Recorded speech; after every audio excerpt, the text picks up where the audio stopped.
चाकी चलती देखी के दिया कबीरा रोई, दोई पट भीतर आई के सालिम बचाना कोई।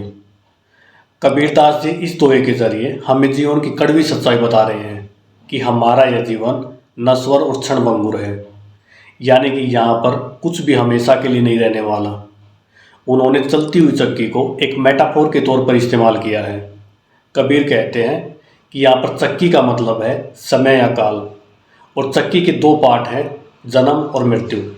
जैसे चक्की के दो पार्टों के बीच में जो भी अनाज आता है तो वह पिसकर आटा बन जाता है, वैसे ही इस दुनिया में जो भी पैदा हुआ है वह समय की चक्की में पिस रहा है।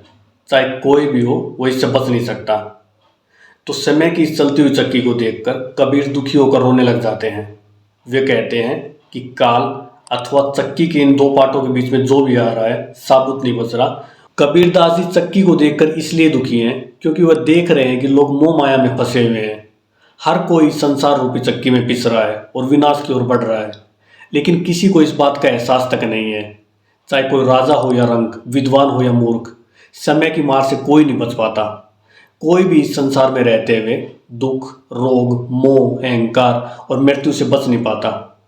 लेकिन इंसान इस दुनिया में धोखे में रहता है कि वह, उसका परिवार, उसकी धन संपत्ति सब यहाँ पर परमानेंट है, और यही उसके दुख का सबसे बड़ा कारण है। इंसान यहाँ पर दिन रात मेहनत करता है, भागता है, पैसे जमा करता है, लेकिन कोई अगर उससे ये पूछे कि वह जा कहाँ रहा है तो उसके पास इसका कोई जवाब नहीं होता। वह चक्की की सच्चाई को नज़रअंदाज करके उसे ही असली जीवन मान बैठा है। लेकिन यहाँ पर सबसे बड़ा दुख यही है कि आदमी को खुद भी नहीं पता कि वह इस दुनिया में पिस रहा है। जब चक्की चलती है तो क्या कोई दाना पिसने से बच सकता है? कबीर कहते हैं कि हाँ, बच सकता है। चक्की के बीच में जो लकड़ी या लोहे का कीला होता है, उसके पास में जो दाना रहता है वह कभी नहीं पिसता। तो कबीर कहते हैं कि इस संसार में वह कीला ईश्वर की भक्ति, विवेक और नाम स्मरण है, और जो व्यक्ति अपने अहंकार को छोड़कर ईश्वर की शरण में रहता है वही समय की मार से बच पाता है। हमारी लाइफ में चक्की का कीला हमारा नजरिया और ठहराव है।